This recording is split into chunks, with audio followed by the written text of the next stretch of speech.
Hi అండి, నమస్తే. నేను మీ Sonia. Welcome back to our channel smart Soni Siva. ఈరోజు మన వీడియోలో మంచి బిర్యానీ రెసిపీని చూపించబోతున్నాను. అది కూడా ఇలాంటి బిర్యానీ కాదండి, కుక్కర్లో దమ్ బిర్యానీ రెసిపీ చూపించబోతున్నాను. చాలా చాలా ఈజీ ప్రాసెస్లో చేసుకోవచ్చు. మనం కుక్కర్లో చేస్తున్నాం కాబట్టి చాలా ఈజీగా అయిపోతుంది. అసలు ఎక్కువ గంటలు మ్యారినేట్ చేయాల్సిన పని లేదు. అలాగే చికెన్ కూడా చాలా సాఫ్ట్గా, చాలా టెండర్గా ఉంటుంది. రైస్ కూడా చాలా సాఫ్ట్గా, చాలా చాలా బాగుంటుంది అనమాట. వీడియో చూసి బిగినర్స్ అయినా సరే ఈజీగా చేసే విధంగా చూపించబోతున్నాను. ఇక లేట్ చేయకుండా కుక్కర్లో చికెన్ దమ్ బిర్యానీని ఎలా చేసుకోవాలో చూసేద్దాం పదండి. ముందుగా ఈ చికెన్ దమ్ బిర్యానీ కోసం నేను ఇక్కడ ఒక 1/2 kg దాకా చికెన్ని తీసుకున్నాను. బిర్యానీ కట్ పీస్ అని అడిగితే బయట చక్కగా ఇలా పెద్ద పెద్ద పీసెస్ కట్ చేసి ఇస్తారనమాట. సో వాటిని శుభ్రంగా వాష్ చేసుకున్న తర్వాత ఇలా కుక్కర్లో వేసేసుకుని ఒక 3-4 యాలుక్కాయలు, అలాగే ఒక స్టార్ అనేస, కొంచెం జాపత్రి, అలాగే 4-5 లవంగ మొగ్గలు, 2 బిర్యానీ ఆకులు, అలాగే 3 లేదా 4 ఇలా మరాఠీ మొగ్గలను తీసుకోండి. ఇవి చిన్నవి కాబట్టి నేను 3 తీసుకున్నాను. అవే పెద్దవి అయితే 1 తీసుకోండి, సరిపోతుంది. అలాగే బడి ఇలాచిని కొంచెం దంచుకొని ఒక 1/2 ఇంచు వేసుకోండి. అలాగే 1 ఇంచు దాకా దాల్చిన చెక్క, ఒక 2 టేబుల్ స్పూన్ల దాకా కస్తూరి మేతిని ఇలా క్రష్ చేసుకొని వేసుకోండి. అలాగే ఒక 2 టేబుల్ స్పూన్ల దాకా పెరుగును కూడా వేసేసుకోండి. పెరుగు వేసుకున్న తర్వాత పచ్చిమిర్చిని ఒక 2 లేదా 3 పచ్చిమిర్చిని ఇలా స్లైసెస్గా కట్ చేసుకొని వేసుకోండి. అలాగే ఒక గుప్పెడు సన్నగా కట్ చేసుకున్న కొత్తిమీరను కూడా వేసుకోండి. అలాగే ఒక 2 టేబుల్ స్పూన్ల దాకా పుదీనాను కూడా సన్నగా కట్ చేసుకొని వేసుకొని ఒక 3-4 ఉల్లిపాయల్ని మీడియం సైజువి ఫ్రై చేసుకోవాలి. వాటిల్ని బ్రౌన్ ఆనియన్స్ చేసుకున్న తర్వాత ఆనియన్స్ని వాటిల్లో నుంచి సగం పైనే వేసేసుకోవాలి. ఒక 2 టేబుల్ స్పూన్ బ్రౌన్ ఆనియన్స్ దాకా పక్కన పెట్టుకోండి. అలాగే ఒక 1 టేబుల్ స్పూన్ దాకా అల్లం వెల్లుల్లి పేస్ట్, అలాగే ఒక 3 పండిన టమాటాలని ఇలా ప్యూరీలా చేసుకొని వేసేసుకోవాలి. ఇప్పుడు ఇందులోకి రుచికి సరిపడా ఉప్పు వేసుకోవాలి. నేనైతే 1.5 టీ స్పూన్ దాకా ఉప్పు వేసాను. అలాగే ఒక 1/2 టీ స్పూన్ దాకా పసుపు, అలాగే ఒక 2 టీ స్పూన్స్ దాకా కారం వేసుకోవచ్చు. నేనైతే ఇక్కడ స్పైసీ తక్కువగా చేస్తున్నాను కాబట్టి 2 టీ స్పూన్స్ వేస్తున్నాను. మీరు స్పైసీనెస్ ఎక్కువ తినే వాళ్ళైతే ఇంకొంచెం పెంచుకోండి కారాన్ని. అలాగే ఇందులోకి ఒక 1 టీ స్పూన్ దాకా ధనియాల పొడి, అలాగే వేయించి పొడి చేసుకున్న 1 టీ స్పూన్ దాకా జీలకర్ర పొడి, అలాగే ఒక 1.5 టీ స్పూన్ దాకా బిర్యానీ మసాలాను కూడా వేసేసుకోండి. బిర్యానీ మసాలా కనుక లేకపోతే గరం మసాలా అయినా వాడుకోవచ్చు. అలాగే లాస్ట్లో ఒక లెమన్ స్లైస్ని ఇలా చక్కగా పిండేసుకొని ఈ చికెన్ మొత్తానికి కూడా ఈ మసాలాలు అంతా పట్టే విధంగా ఒకసారి కలిపేసుకోండి. ఇలా చక్కగా అంతా కలిపేసుకున్న తర్వాత ఒక 1/2 కప్పు దాకా ఆయిల్ని అయితే వేసేసుకోండి. పచ్చి నూనె అయినా పర్లేదు, లేదా మనం ఫ్రైడ్ ఆనియన్స్ని ఫ్రై చేసుకున్నాం కదా, ఆయిల్ అయినా కూడా పర్లేదు. ఇలా ఆయిల్ కూడా వేసుకున్న తర్వాత చక్కగా అంతా కలిసే విధంగా కలిపేసుకొని మూత పెట్టుకొని ఒక అరగంట పాటు పక్కన పెట్టేసుకోండి. ఈలోపు మనకి చికెన్ అనేది చక్కగా మ్యారినేట్ అయిపోతుంది.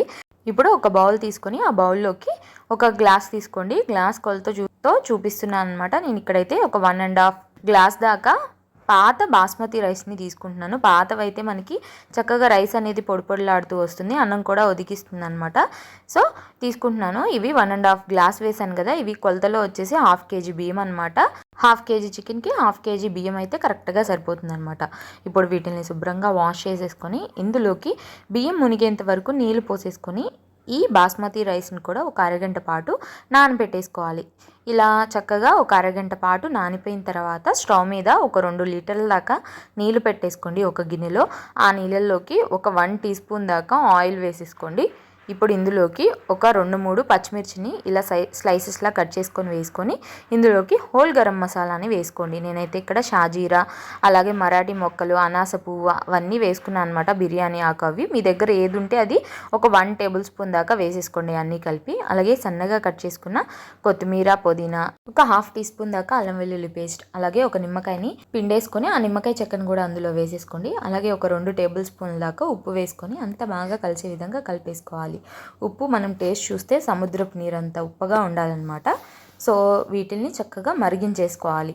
ఇలా చక్కగా మీడియం ఫ్లేమ్లో పెట్టుకొని మరిగించేసుకున్న తర్వాత ఇప్పుడు మనం వేసుకున్న మసాలా దినుసులన్నీ కూడా ఇలా స్ట్రెయిన్ చేసేసుకోవాలి.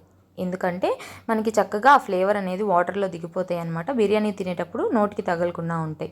అలాగే ఇప్పుడు ఈ మరుగుతున్న నీళ్ళని ఒక 1/2 కప్పు తీసుకొని మనం ముందుగా మ్యారినేట్ చేసుకున్న చికెన్లోకి వేసేసుకోవాలి. ఇలా వేడి నీళ్ళు వేయడం వల్ల చక్కగా మనకి అడుగు అంటిపోకుండా ఉంటుంది. అలాగే చికెన్ కూడా సాఫ్ట్గా కుక్ అవుతుంది అనమాట. సో ఇలా కలిపేసుకున్న తర్వాత చికెన్ని పక్కన పెట్టేసుకోండి. ఇప్పుడు ఈ మరుగుతున్న నీళ్ళల్లోకి మనం ముందుగా కడిగి పెట్టుకున్న బాస్మతి రైస్ని వాటర్ అన్ని వంపేసి ఓన్లీ బియ్యాన్ని మాత్రమే ఈ నీళ్ళల్లో చికెన్లోకి వేసేసుకోవాలి. వేసుకున్న తర్వాత హై ఫ్లేమ్లో పెట్టేసుకొని చక్కగా అంతా ఉడికేంత వరకు ఉడికించుకోవాలి. ఇది నార్మల్ దమ్ బిర్యానీ లాగా 90% ఉడికించుకోకూడదండి. 60 to 70% ఉడికితే సరిపోతుంది. ఎందుకంటే మనం కుక్కర్లో వేస్తాం కదా, సో మరీ చిమిడిపోతుంది అనమాట. సో చూడండి, ఇక్కడ నేను చూపిస్తున్నాను, బియ్యంగానే ఉంటుంది, కానీ కొంచెం అనేది ఉడుకుతుంది అనమాట. అంటే ఒక 50 to 60% ఉడుకుతుంది. మీకు చూస్తుంటే తెలుస్తుంది కదా, ఇలా బ్రేక్ చేస్తే మనకి కొంచెం కాదు చాలా పొలుగ్గా బియ్యంగానే అనిపిస్తుంది అనమాట. అలా ఉడికించుకున్న తర్వాత ఈ రైస్ని మనం ముందుగా మ్యారినేట్ చేసి పెట్టుకున్న చికెన్లోకి మొత్తాన్ని కూడా వేసేసుకొని ఇలా పైనుంచి సన్నగా కట్ చేసుకున్న కొత్తిమీర, అలాగే సన్నగా కట్ చేసుకున్న పుదీనా, అలాగే మనం ముందు కొన్ని ఫ్రైడ్ ఆనియన్స్ అట్టు పెట్టుకున్నాం కదా, వాటిని కూడా ఫ్రైడ్ ఆనియన్స్ని వేసేసి అలాగే వేయించుకున్న జీడిపప్పులను వేసుకుంటున్నాను నేను. ఇదైతే ఆప్షనల్ అండి, ఇష్టం ఉంటే వేసుకోండి.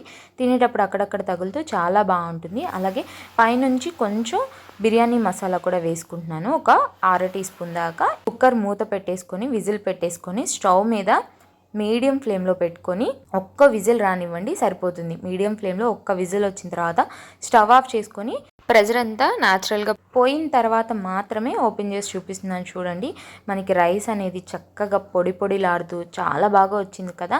చికెన్ పీస్ కూడా చాలా సాఫ్ట్గా ఉడికిపోతుంది. చూడండి, మీకు రైస్ చూస్తుంటే తెలుస్తుంది కదా ఎంత పర్ఫెక్ట్గా ఉడికిందో. అసలు ఎక్కడా కూడా చిమడలేదు, అలాగే ముద్దలా లేదు. చూడండి, చక్కగా అంతా కలిపేసిన తర్వాత చూపిస్తున్నాను. చికెన్ పీస్ తీసి చూపిస్తున్నాను. చూడండి, చికెన్ పీస్ కూడా చాలా సాఫ్ట్గా టెండర్గా కుక్ అయిపోతుందండి. మనం నార్మల్గా దమ్ పెట్టిన దానికన్నా కూడా ఇలా కుక్కర్లో చేసుకుంటే పీస్ కానీ రైస్ కానీ చాలా సాఫ్ట్గా ఉంటుంది. అసలు ఎక్కడా కూడా అడుగు కూడా మాడదనమాట. చాలా బాగుంటుంది, టేస్ట్ కూడా అదిరిపోతుందండి. మనం స్పైసెస్ కూడా తక్కువ వేసి చేసాం కాబట్టి చాలా బాగుంటుంది. ఎంతైనా కూడా తినేస్తారనమాట. ఇంటికి ఎప్పుడైనా గెస్ట్లు వస్తున్నప్పుడైనా లేదా త్వరగా ఏదైనా దమ్ బిర్యానీ చేసేయాలన్నప్పుడు ఇలా ఒకసారి కుక్కర్లో ట్రై చేయండి, చాలా బాగుంటుంది. రేపే కదా సండే, ఎందుకు మరి లేట్? ఈ వీడియో చూసి తప్పకుండా సండే రోజు మీ ఇంట్లో మీరు చేసుకొని తినండి. పీస్ చాలా సాఫ్ట్గా ఉంటుందండి. నార్మల్గా చేసిన దమ్ బిర్యానీ కన్నా కూడా ఈ కుక్కర్లో చేసిన దమ్ బిర్యానీకి పీస్ చాలా బాగా ఉడుకుతుంది. సో చూస్తున్నారు కదా మీరే ఎంత సాఫ్ట్గా టెండర్గా ఉందో. సో తప్పకుండా ఈ వీడియో చూసి మీరు కూడా ట్రై చేసి మీ ఫీడ్బ్యాక్ని నాతో షేర్ చేసుకోవడం అస్సలు మర్చిపోవద్దు. ఈ వీడియో అయితే నచ్చిందని అనుకుంటున్నాను. వీడియో నచ్చితే వీడియోని లైక్ చేయండి, మీ ఫ్రెండ్స్ అండ్ ఫ్యామిలీ రిలేటివ్స్కి షేర్ చేయండి. ఇంకా ఇలాంటి ఎన్నో ఈజీ అండ్ క్విక్ రెసిపీస్ కోసం ఈ స్మార్ట్ సోనీ శివ ఛానల్ని సబ్స్క్రైబ్ చేయండి. ఈ వీడియో అయితే ఇంతే, మరొక మంచి వీడియోతో మళ్ళీ వచ్చేస్తాను. అంతవరకు సెలవు, bye all, thanks for watching.